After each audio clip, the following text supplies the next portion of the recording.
I want to understand what's happening, and they're just impossible to follow because they're built upon complete lies and delusions half the time.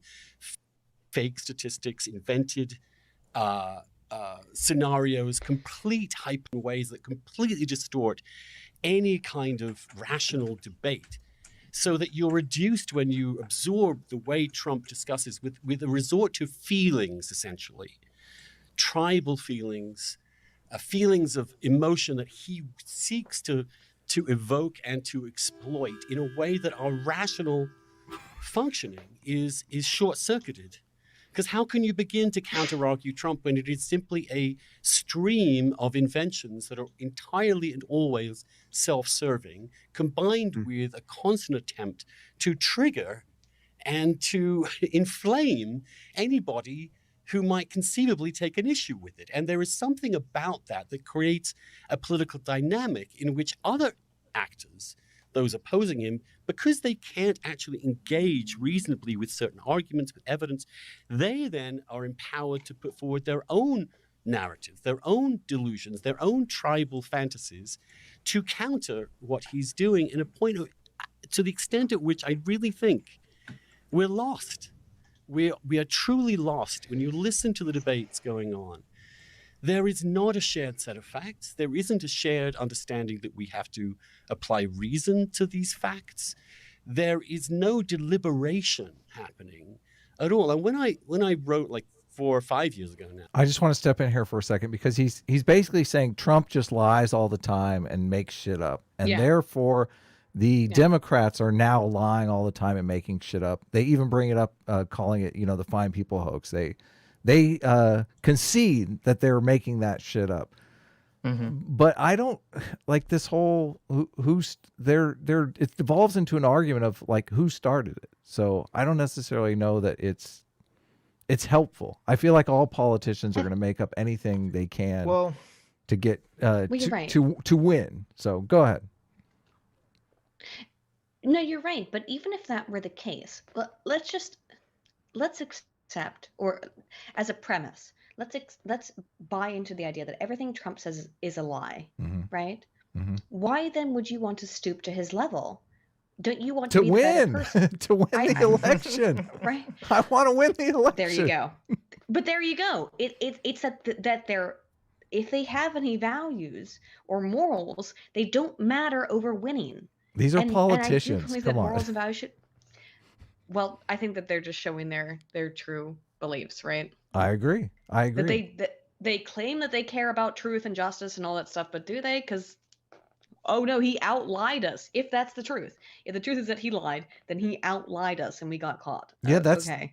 Or we weren't able to keep up. That's the only point I want to make about this. That it's devolving into an argument of he outlied us.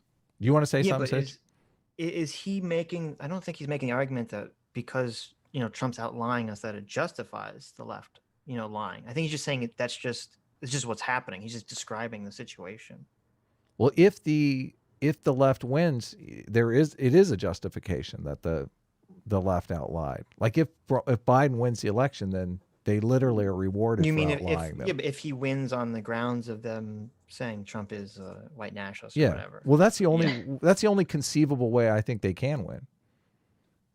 Maybe, I don't know. Well, I mean, does it bother you with the whole, because you were talking about earlier, all the stuff about people are worried that there's going to be all this contention around the voting.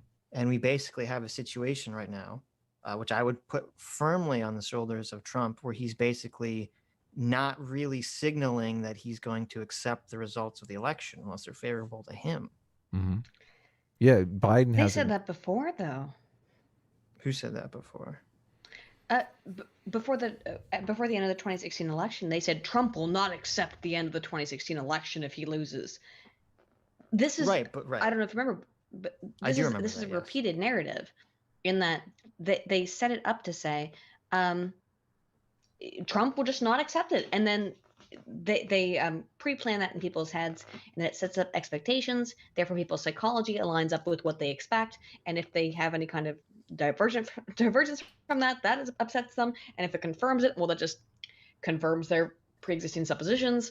So there's really no way they can lose by lying like this. Or Well, whatever, if you want to but call it lying. Should he But accept Trump it? If, has made, Trump has made these comments. It's not like they're just making up. Trump has repeatedly said like, "Oh, there's going to be all this fake voting fraud." There's 3. I mean, he couldn't even acknowledge. He still hasn't acknowledged that he lost the popular vote. He's still blaming the fact that there are 3 million fake illegal no immigrants, way. and that's why No he lost way. the popular. Really? Yes, I didn't way. know that. And so I didn't. I mean, know he's still making all these, and he's That's making all these crazy. comments, right? And he's making all these comments, and he always does it in the kind of the guise of the joke, where he's like, "Oh, you know, we'll see, you know, I'll accept it." I think he even directly said as like a joke. He's like, "Oh, of course I'll like accept the election results, you know, if I win," and then everyone cheers. And he's kind of repeatedly making these comments, and in a situation that I think is already brewing towards a powder keg, and it seems very irresponsible to me. It is totally irresponsible. I agree 100%. I think Trump's entire administration, to a degree, at least in terms of his public perception, his brand is probably be described as irresponsible. irresponsible. I guess I'm just a high-minded sort of fellow, but well, I would say that there's some not so cool evidence coming out from the likes of Project Veritas, and whether or not you want to believe them or what they're doing, that shows that there is voter fraud. Yeah, I watched that video. That video is I scary.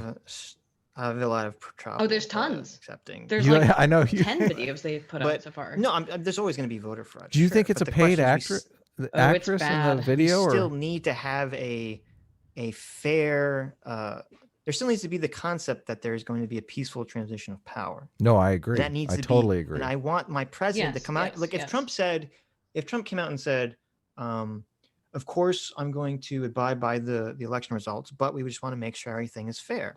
Like I'd be like, okay, that's a completely fair statement, right? But he doesn't. Right. He can never just say something so like simply and so cleanly. He always has to be like, "No." Well, can I explain the psychology? I know the psychology. I understand why. Okay.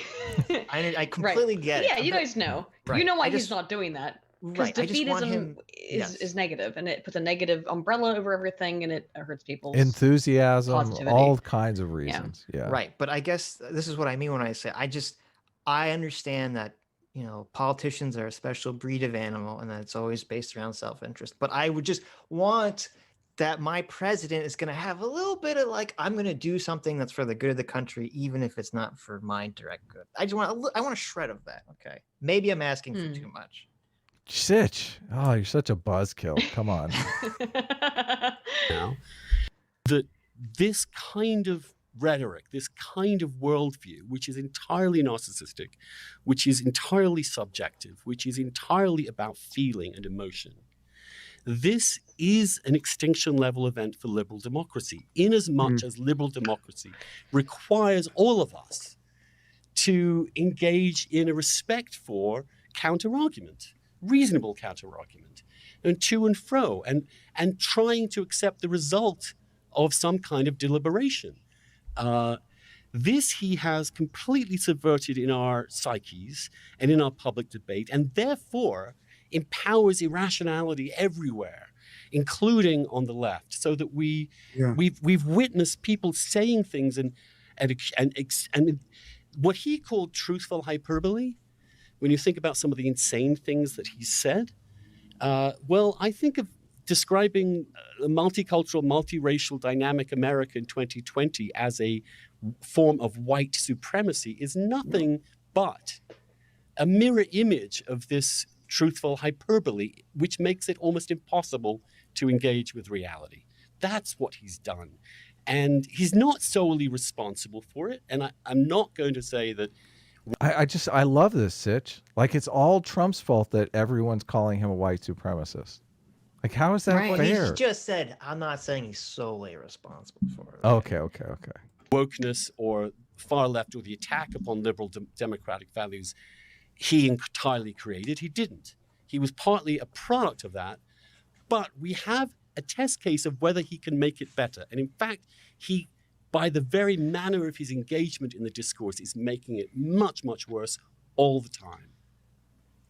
Yeah, he has this almost supernatural ability to make his enemies worse people, you know, or behave like sociopaths. I mean, he being this sociopath, manages to corrupt even the What? well-intentioned reactions. You don't think Trump is a sociopath? Let's try to break down what was just said. Trump has the metaphysical ability to make everyone else around him look like a psychopath via meme magic? What are you saying here? I really don't understand, Sam. I really don't understand that Trump has some Meme magic. kind of metaphysical There you go. capacity. Well, isn't that what the argument is? That he Well- has some metaphysical, outside of reality capacity to make people look bad who criticize him. It's a spray Maybe tan. you If he just look bad, stopped, dude. if he just Well, stopped I'll with the be- spray tan. I'll be the Sam Harris whisperer here. Okay, I'll translate what I think is being said. Because I kind of sort of half agree, but I don't fully agree with what Sam said, which is I'm assuming his point is that the way Trump interacts with people is that he, as we talked about, it's ordered to trigger people. This is all intentional, and that and by triggering the libs and triggering the left, he's sort of, unfortunately, having all these people who are getting triggered are just kind of driven to be insane levels of TDS and have lost all rational thought and are basically frothing at the mouth, which is part of the intention of the way Trump speaks. I assume that's what Sam is saying. Which I sort of agree with, but where I disagree is that I think a lot of the animus towards Trump that I don't think Sam talks about is the fact that the media had kind of, Trump winning showed the mainstream media that they don't have the power over the country that they thought they did. Yeah, Because they all said he was going to lose. Yes. All the polls Yes. that he was going to lose. And so when he wins, they're kind of put in this weird cognitive dissonant state where they're like, wait a minute, like the ground we walk upon, the existential reality we thought existed, where we had like this control and influence, turns out not to be the case. Yeah, and Trump's So I been think that rubbing their factors faces in it ever since. And then Trump's been, exactly, but then that's the problem. Trump is rubbing their face in it, which makes them even crazier. Yeah, And totally. so, but it gets into the kind of like, well, who's more at fault, the triggerer or the triggeree? And it's like, well, it's it's a tango, it's a dance. Yeah, they're totally dancing. Exactly. I think the trigger is because you are in charge of your own mind. I agree to more. So if you allow yourself to get triggered by Trump, who is a shit poster, I Right. mean, that's what he is. Let's be honest. That's what he is. And if you allow yourself to get triggered by the shit poster, then you have no one else to blame. And I've been triggered by shit posters, whatever. But you have no one else to blame. I but yourself agree. for that. Whatever. Yes, I that's get triggered all the reality. time. Right. No, I definitely agree that everyone should be, even though I don't, maybe we'll have I don't know how you feel about free will, but I generally agree that people should have general control over their emotional state. And at the end of the day, it's their responsibility.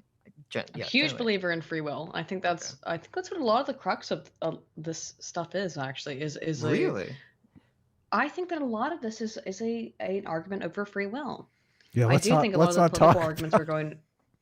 But let's not get into a metaphysical. No, and, I know. and I'm humanist curious. I'm discussion. totally We've had this curious. debate with Sargon every time he comes on for 2 hours. But no, I am sort of interested. Sorry. Yeah, I agree with exactly what you're saying, because the woke side's basically like, well, if I have an emotional reaction to something, it's your fault. Like that's basically the world. Yeah. But I'm curious if you were to ask them if they believe in free will, what would their answer be? Because I think they would say yes. I don't think they conceptualize They would it. say yes, but Right. but you have to understand that everything that a lot of leftists say is based in like layers upon layers upon layers of critical cultural theory. So they would say, yes, I believe in free speech or excuse me, in free thought, or free will, but it's put under all of these other pressures that influence my free will, and so therefore it's not really free. And I think that's how it exactly basically defines itself, in that it's I have free will, but I can't express my free will because of social pressures and social Oh norms. shit! Sargon's in the Interesting. chat. Maybe. Hey, There he is. Sargon! I summoned him. I summoned Look at the that. beacon. You Somebody heard us Summoned talk about Carl. free will. Summoned He's like, Carl, yes. let's talk about it, Adam. He says.